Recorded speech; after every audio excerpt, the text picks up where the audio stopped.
We're learning new details now about a deadly crash in Lake Highlands. 2 people in a McLaren were killed after the car slammed into a tree and split in half.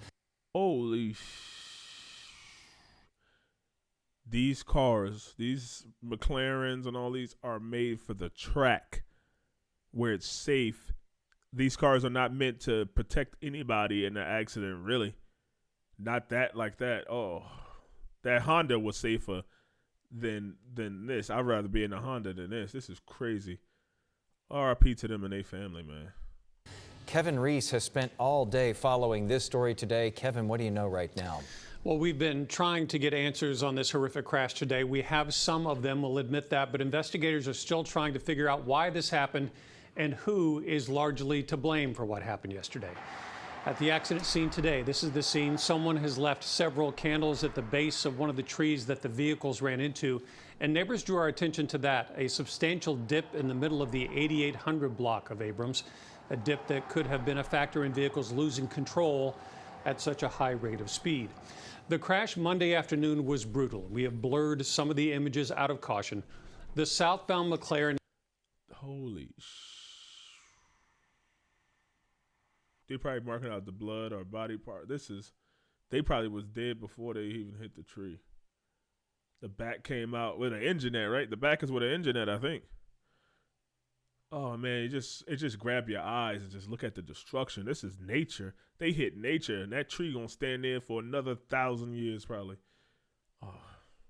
Hit a tree in the median with such force that it split the vehicle in half. Both men inside were killed. The front half of the vehicle lodged against the tree. The back half of the McLaren spun into the northbound lanes. The driver, identified to us as 29-year-old Cristobal Flores Espino, and his passenger, 31-year-old Robert Leroy Rocha. The other vehicle it collided with, a Toyota Corolla, also hit a median tree, and we understand that driver is in the hospital, expected to survive. We did attempt to make contact with families of everyone involved in this and did reach the family, the parents of Robert Rocha, the passenger in the McLaren. They say they do not know the driver, didn't know him before this, or why their son was in the car with him. Jesus, they got nothing but answers. They like, why was he in the car? Why the hell were they in the McLaren? I don't know if they're a rich family or they got money, but like, why the hell were he's in it? Where he's showing off? You got a 29-year-old in the McLaren. Probably was.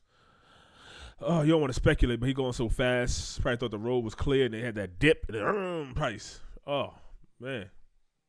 And are still trying to get answers as well. We have learned the driver did own that McLaren, a vehicle so new that it still had paper plates. We'll keep tracking this and get new details. So that probably was a happy occasion. Oh man, that's just, look at that. He right here and the other one there and the other car there. Probably was a happy occasion. He probably was celebrating. Woo, I got my McLaren. Look at it, man. Woo, look at this. Let's take it out. And so new. Didn't even have regular plates. Life is so short, guys. Whatever you upset about right now, whatever you feel like, remember, you still here. You watching YouTube right now. You still here. There's people in Gaza and all over the country that's sitting there being bombed, starved. And even if you doing something, abused or whatever, you making it through, man, change it. Change it. Change it. Change it. What you don't change, you accept. Change it. We could all do better, man. Life is so short. In a blink of an eye, these kids, these young men went from having fun to families devastated, man. RP to them. I hope that driver of the Honda is okay too, man. Let me know what y'all think, Cave Dwellers. Love y'all. Love y'all. Love y'all. Love y'all.